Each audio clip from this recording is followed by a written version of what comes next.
5 of the shot clock. Pascal 4 on the shot clock. Siakam, Caruso strips him. 2-point game.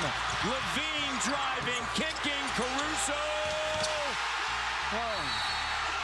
Timeout taken. Well, if you thought their home opener against the Timberwolves was an ugly way to win, then the Raptors' second game against the Bulls was certainly an ugly way to lose. Bad shooting, horrible inbound plays, missed free throws, a no-show from their bench, and the Toronto Raptors dropped their game against the Bulls in overtime in what might be one of the most bizarre basketball games I've ever watched. The Raptors got out to an early 16-4 lead to start the game, but that was quickly erased by Chicago, who went on a 38-9 run over the course of the next 15 minutes. At one point, the Raptors were shooting a woeful 1 of 17 from the three-point line. Their bench was bleeding points and continued to for the rest of the game, not being able to score in the half court and not being able to stop the Bulls in any meaningful way either. We got to find a balance, and we got to develop our roster 1 through 15, especially young guys,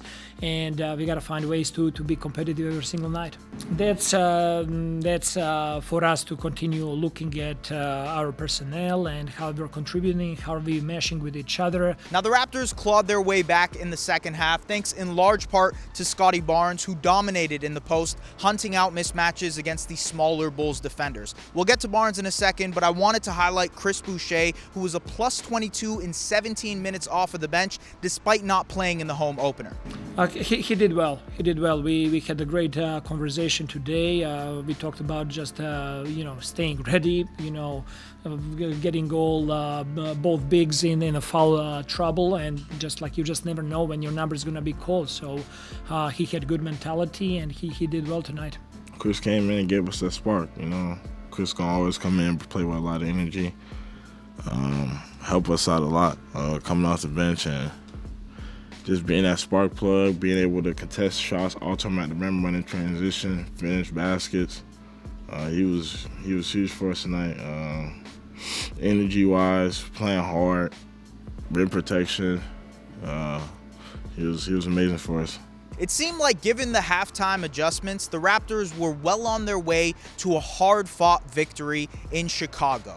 But then, drama ensued. OG Anunoby left the game in the third quarter with what appeared to be a leg injury. The Raptors later said that he was ruled out for the rest of the game with a leg cramp. The Raptors' fourth quarter offense grinded to a halt, and the Bulls continued to generate extra opportunities with their offensive rebounding, grabbing 15 offensive rebounds in the game and putting up 24 second chance points because of it. Still, Toronto seemed in control until seconds. Into the backcourt to Scottie. Scottie loses it. Oh my! Caruso. Here's DeRozan driving. Got it in the foul. Are you kidding? And then DeRozan. And DeMar trying to create contact. Oh my. And then DeMar spinning, trying to create contact. Now, the Raptors would have no doubt lost this game in regulation if it weren't for DeMar DeRozan, who is a career 84% free throw shooter, missing 3 clutch free throws to send the game into overtime. Things were tight in OT, and despite some big-time missed free throws by Pascal Siakam and Jakob Poeltl and Precious Achiuwa fouling out, the Raptors found ways to make big plays, thanks in large part to Barnes and Boucher. And still, 5 of the shot clock. Pascal 4 on the shot clock. Siakam, Caruso strips him. 2-point game. Levine driving, kicking, Caruso. Timeout taken. it's fitting that it was Caruso who had the game-winning steal and the game-winning shot, because he was excellent off of the bench for Chicago, pitching in 13 points and nabbing 6 offensive rebounds. In the end, despite a triple-double performance from Scottie Barnes, some nice bench contributions from Gary Trent Jr. and Chris Boucher, the Raptors made far too many mistakes, couldn't hit enough shots, and ultimately didn't get enough from their bench to survive in this game. Two teams toiling in the middle of the Eastern Conference ended this game in fitting fashion with some ugly basketball. Now the Raptors head back to Toronto for the second night of a back-to-back against Nick Nurse and the Philadelphia 76ers, and that should be a good one, but I do want to highlight Scottie Barnes from tonight's contest and how he dominated in the post. Let's head to the film room.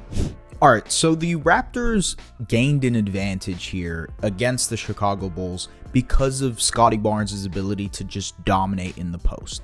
Because he's such a scoring threat, as we see on this possession, taking the smaller Kobe White, being able to sort of disarm him in a lot of ways in the post, and because he can stay upright, because he can square his shoulders so well, he finishes over top of anybody, especially smaller guards. Here against LaVine in the post, same thing, but this time he creates an advantage for one of his teammates because the Bulls help.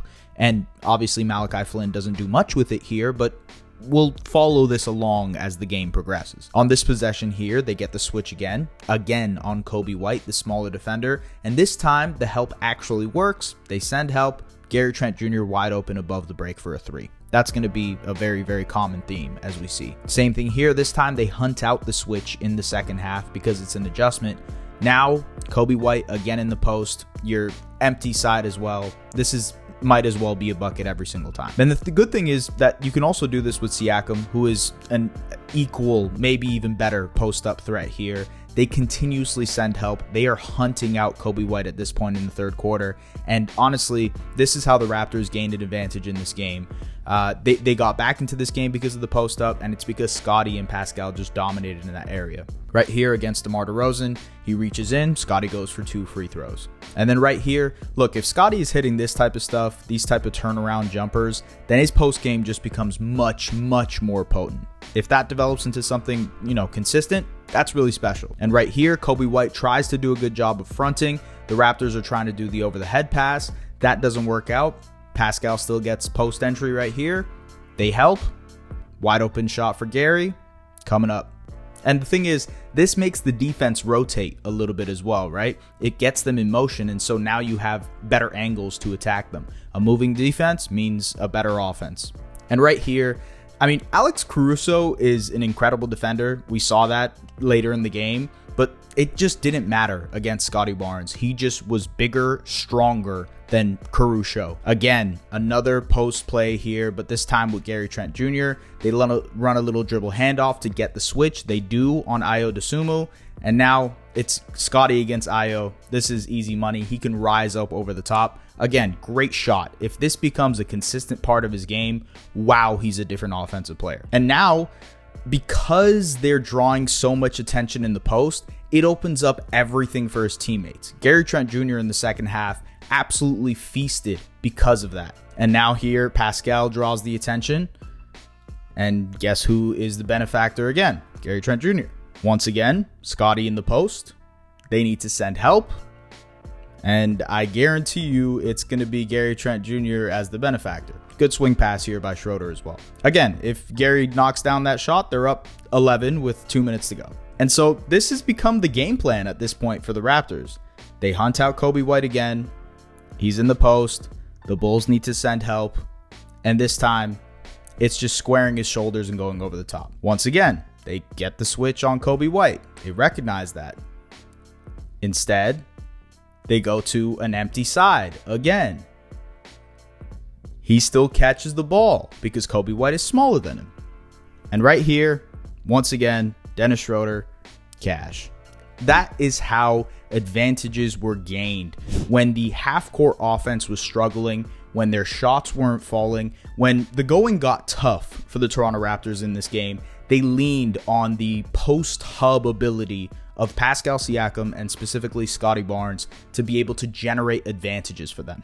That's something that was very, very evident last season as well when they struggled in the half-court. Letting your wing, massive-sized players carve out advantages in the interior so that you can get better outside shots.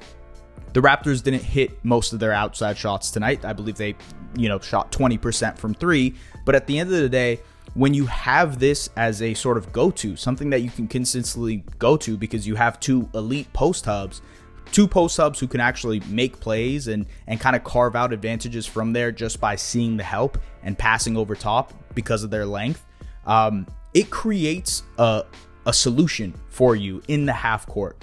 Ultimately, the Raptors have to lean into that a little bit more. It does tend to become ISO ball at that point because you're hoping that, that ISO ball that they have in the post can carve out advantage. And then from there, the offense is moving. But we'll see how they adjust here. The half-court offense has still been a consistent issue in the first two games. Obviously, it's something that's evolving. And they hit their shots in the home opener. They hit 40% of their shots. They didn't hit them against Chicago. So we'll see, where this kind of levels out as the season progresses.